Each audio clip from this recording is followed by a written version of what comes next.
মৃগশীর্ষ নক্ষত্রের চতুর্থ চরণ এই ক্ষেত্রে অ্যাক্টিভেটেড হয়েছে। তৃতীয়ভাবে কেতু রয়েছে, ফলে প্রত্যেক প্রার্থীর মধ্যেই কিন্তু একটা কনফিউশন কাজ করবে, কে জিতবে এরকম একটা ব্যাপার কিন্তু মারাত্মকভাবে কাজ করবে। এবং এই ক্ষেত্রে এই যাদবপুর কেন্দ্রে বামপন্থী ঘরানা তাদের কিন্তু আবার একটা পুনরাবর্তনের হালকা চেষ্টা এই কুণ্ডলী অনুযায়ী দেখতে পাওয়া যাচ্ছে। আমরা চলে আসব আমাদের আলোচনার মূল ক্ষেত্র অর্থাৎ বর্গ কুণ্ডলীতে। দ্রেক্ষান কুণ্ডলী থেকে আমরা লগ্ন নির্ধারণ করব, আর আমরা বিচার করব D9, D10, D60 ইত্যাদি কুণ্ডলীর সাপেক্ষে। তাহলে এই ক্ষেত্রে প্রথমেই তৃণমূল প্রার্থীর জন্য বিপদ রয়েছে। লগ্নে রাহুর অবস্থান, এটা কিন্তু সমস্যা তৈরি করছে। অস্থিরতা এবং অন্তর্ঘাত, এটা সমস্যা সৃষ্টি করতে পারে। শিক্ষিত এলাকা যাদবপুরে, সেখানে টিএমসি প্রার্থীদের জিতে আসা এটা একটু কঠিন হতে পারে। তারপরে আমরা দেখতে পাচ্ছি দ্বিতীয় প্রার্থীর ক্ষেত্রে সেখানে শুক্র অবস্থান করে রয়েছে, ফলে বিজেপি তার কিন্তু এখানে কিছুটা সম্ভাবনা তৈরি হচ্ছে। তৃতীয় প্রার্থী আমরা দেখতে পাচ্ছি সেখানে তুলাতে চন্দ্র এবং বুধ রয়েছে, রাজযোগ সৃষ্টি হয়েছে। নবমপতি দশমপতি চন্দ্র এবং বুধ একত্রে অবস্থান করে রয়েছেন, এবং বামপন্থী প্রার্থী তার দশমে কিন্তু সূর্যের অবস্থান রয়েছে, ফলে দ্রেক্ষান কুণ্ডলী কিন্তু বিকাশবাবুকে সাপোর্ট করতে পারে। মিথুনের সপ্তমে রবি অবস্থান করে রয়েছে এবং একাদশে বৃহস্পতি। নবাংশ কুণ্ডলী D9 কুণ্ডলী অনুযায়ী তৃণমূল প্রার্থীর জিতার সম্ভাবনা এটা কিন্তু বেশি। অন্যদিকে বিজেপি প্রার্থী তিনিও হাড্ডাহাড্ডি লড়াই দেবেন। এই ক্ষেত্রে আমরা দেখতে পাচ্ছি সিংহ লগ্ন, তার প্রস্তাবিত লগ্ন হলো সিংহ, এবং লগ্নের পঞ্চমে রবি, লগ্নের নবমে বৃহস্পতি। ভাগ্যলক্ষ্মীর সহায়তা বিজেপি প্রার্থী পাচ্ছেন। তবে নবমপতি দ্বাদশে থাকার কারণে বেশ কিছু ইভেন্ট, যেটা কিছু আনএক্সপেক্টেড ইভেন্ট বা আনঅ্যাভয়েডেবল ইভেন্টস বলা যেতে পারে, সেটা কিন্তু ভোট যুদ্ধকে তৃণমূলের পক্ষে নিয়ে যাবে। খেয়াল রাখতে হবে সিপিএম প্রার্থীর কিন্তু D10 কুণ্ডলী অনুযায়ী সহানুভূতি ছাড়া কিছুই জুটছে না।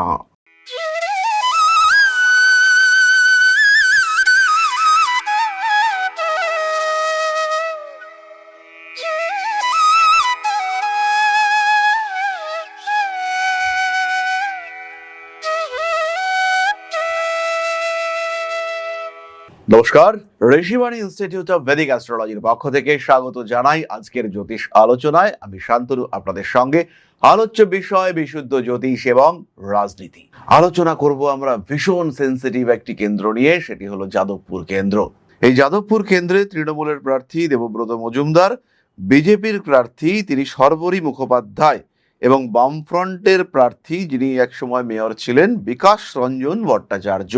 তাহলে এবার আমরা আলোচনা করব একদিকে তৃণমূল কংগ্রেস, অন্যদিকে বিজেপি ভারতীয় জনতা পার্টি, এবং আর একদিকে বামপন্থী, প্রত্যেকে কিন্তু লড়াই করবেন। এবং বিকাশ রঞ্জন ভট্টাচার্য তিনিও কিন্তু এক্ষেত্রে একটি ভালো লড়াই দেবেন। যাদবপুরকে আমরা জানি সিপিএম এর একটা বেশ ভালো জায়গা হিসেবে। কতটা গুরুত্ব পাবে এখানে এই বামপন্থী ঘরানা, বা এখানে কতটা ভোটে জিতবার সম্ভাবনা রয়েছে, এগুলো আমরা খুঁজে বার করবার চেষ্টা করব, এবং তার ভিত্তি, তার মাধ্যম হবে সম্পূর্ণ প্রশ্ন জ্যোতিষ। আলোচনা অবশ্যই রাজনৈতিক, কিন্তু পক্ষপাতিত্ববিহীন আলোচনা। আর কেউ যদি এই আলোচনাকে রং লাগাবার চেষ্টা করেন, অর্থাৎ রাজনৈতিক রঙে নিয়ে আসার চেষ্টা করেন, বেশ কিছু মানুষ কমেন্টে করেছেন, আমি তাদের জন্য শুভকামনা জানাই তাদের প্রতি, এবং তাদের প্রতি আমি যথেষ্ট সমব্যথী। কিন্তু সেটা দোষটা তাদেরই, দোষটা কিন্তু এখানে আমাদের নয়। আমরা সম্পূর্ণ প্রশ্ন জ্যোতিষের উপরে ভিত্তি করে সাধারণ সামান্য, অতি সামান্য যে জ্ঞানটুকু আছে জ্যোতিষশাস্ত্রের উপরে, তার উপরে ভরসা করে প্রেডিক্ট করবার চেষ্টা করব।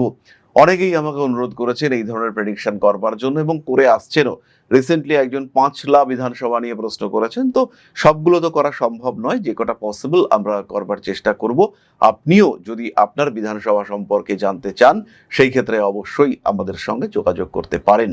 প্রথমেই বলি আলোচনার তারিখ এবং সময়। 3 এপ্রিল 2026 সকাল 10টা 8 মিনিট 33 সেকেন্ডে আমরা এই আলোচনা করেছি, এবং প্লেস অফ ডিসকাশন এটি হলো কলকাতা। আলোচনার মুহূর্তে লগ্ন হলো মিথুন লগ্ন, মৃগশীর্ষ নক্ষত্র। মৃগশীর্ষ নক্ষত্রের চতুর্থ চরণ এই ক্ষেত্রে অ্যাক্টিভেটেড হয়েছে। তৃতীয়ভাবে কেতু রয়েছে, ফলে প্রত্যেক প্রার্থীর মধ্যেই কিন্তু একটা কনফিউশন কাজ করবে, কে জিতবে এরকম একটা ব্যাপার কিন্তু মারাত্মকভাবে কাজ করবে। এবং এই ক্ষেত্রে এই যাদবপুর কেন্দ্রে বামপন্থী ঘরানা তাদের কিন্তু আবার একটা পুনরাবর্তনের হালকা চেষ্টা এই কুণ্ডলী অনুযায়ী দেখতে পাওয়া যাচ্ছে। বাট এটা আমাদের কোনো বিচার্য কুণ্ডলী নয়। আমরা চলে আসব আমাদের মূল বর্গ কুণ্ডলীতে, এবং সেখানে আমরা দেখব নবাংশ চার্ট। আমরা চলে আসব আমাদের আলোচনার মূল ক্ষেত্র অর্থাৎ বর্গ কুণ্ডলীতে। দ্রেক্ষান কুণ্ডলী থেকে আমরা লগ্ন নির্ধারণ করব, আর আমরা বিচার করব D9, D10, D60 ইত্যাদি কুণ্ডলীর সাপেক্ষে। দ্রেক্ষান কুণ্ডলিতে প্রথম লগ্ন হলো মিথুন, অর্থাৎ টিএমসি প্রার্থী তাদেরকে আমরা মিথুন লগ্নে রাখবো। বিজেপি প্রার্থীকে আমরা ধরবো সিংহ লগ্ন, এবং সিপিআইএম প্রার্থী বিকাশবাবু তাকে আমরা রাখবো তুলা লগ্নে। তাহলে এই ক্ষেত্রে প্রথমেই তৃণমূল প্রার্থীর জন্য বিপদ রয়েছে। লগ্নে রাহুর অবস্থান, এটা কিন্তু সমস্যা তৈরি করছে। অস্থিরতা এবং অন্তর্ঘাত, এটা সমস্যা সৃষ্টি করতে পারে। শিক্ষিত এলাকা যাদবপুরে, সেখানে টিএমসি প্রার্থীদের জিতে আসা এটা একটু কঠিন হতে পারে। তারপরে আমরা দেখতে পাচ্ছি দ্বিতীয় প্রার্থীর ক্ষেত্রে সেখানে শুক্র অবস্থান করে রয়েছে, ফলে বিজেপি তার কিন্তু এখানে কিছুটা সম্ভাবনা তৈরি হচ্ছে।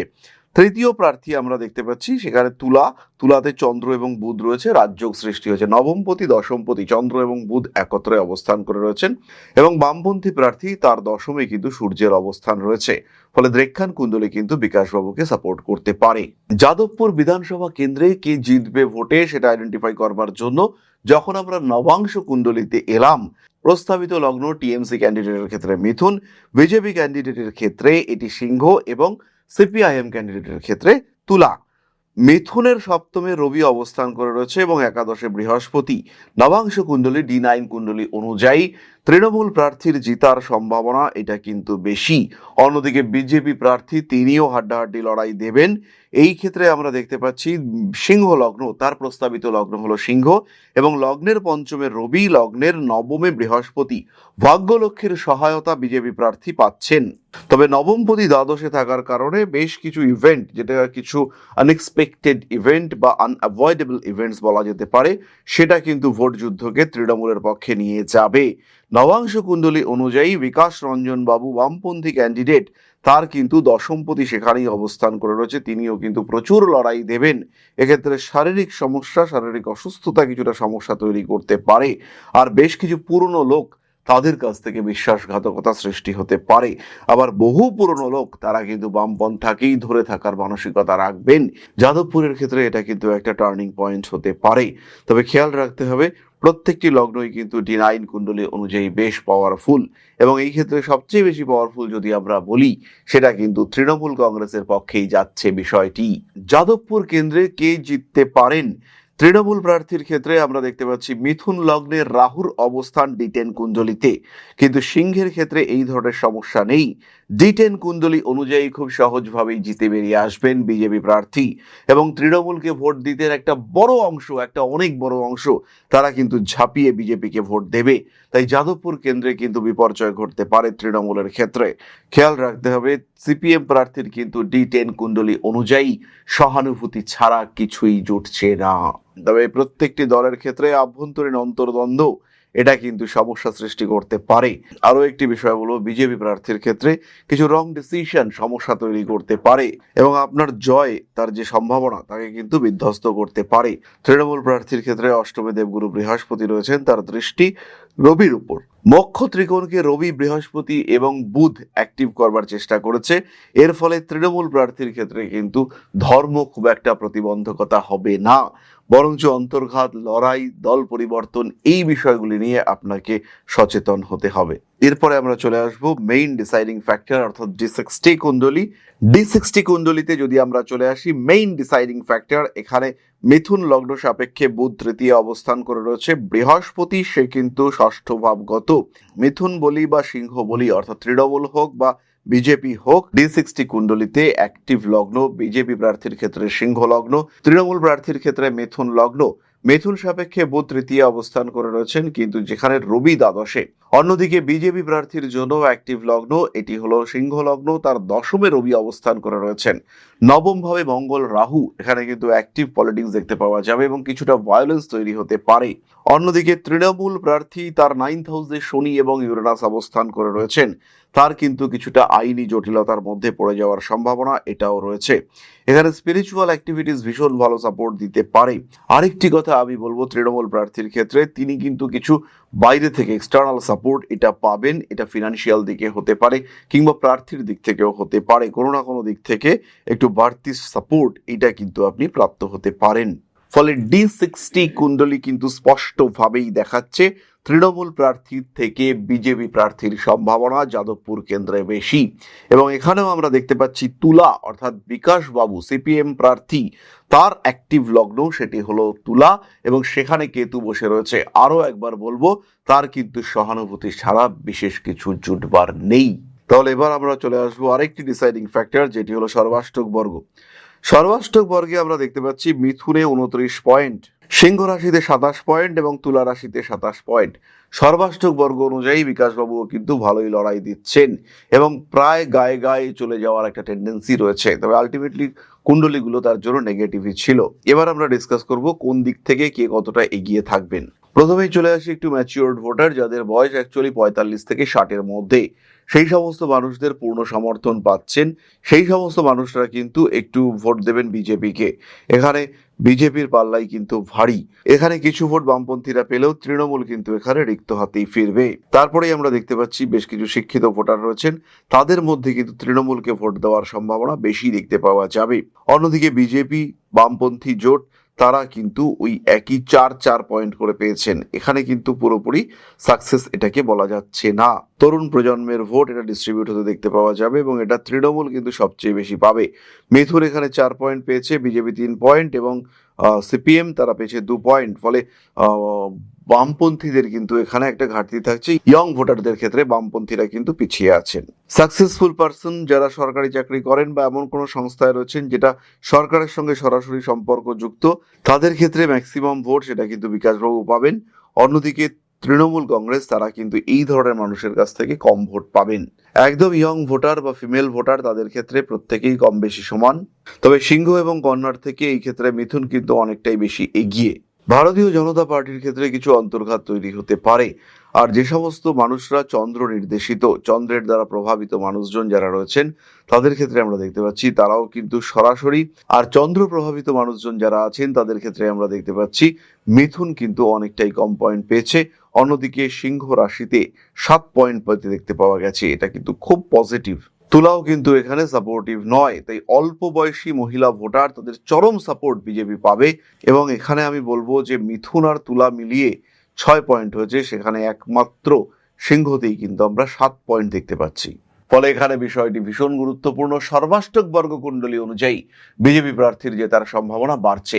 তবে এবার যদি আমরা একটা সম্পূর্ণ পার্সেন্টেজে নিয়ে আসি বিষয়টিকে, তাহলে পরে কিন্তু এখানে পার্সেন্টেজের ডিফারেন্স খুবই কম।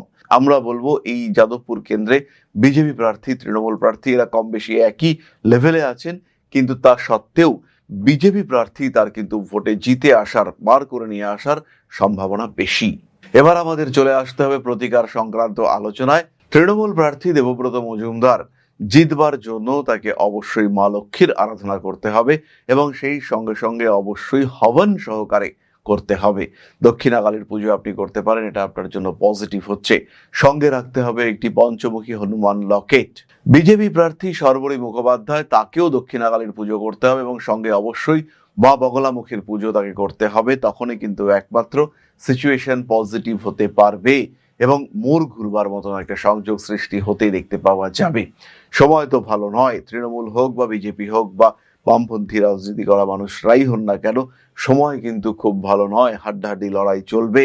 নিজের উপর নিয়ন্ত্রণ রাখতে হবে, কারণ আমরা সাধারণ মানুষরা আপনাদের ওপরেই ভরসা করে আছি। মা শ্রী শ্রী আদিশক্তির পূর্ণ আশীর্বাদ নেমে আসুক আপনাদের ওপরে। সুস্থ থাকুক আপনাদের প্রত্যেকটি লোক। তাহলে আজকের আলোচনা আমরা আর দীর্ঘায়িত করব না। মা শ্রী শ্রী আদিশক্তির পূর্ণ আশীর্বাদ বর্ষিত হোক আপনাদের উপর। সমৃদ্ধ, আরো সমৃদ্ধ হয়ে উঠুক আপনাদের প্রত্যেকের জীবন। জয় মা আদিশক্তি। নমস্কার।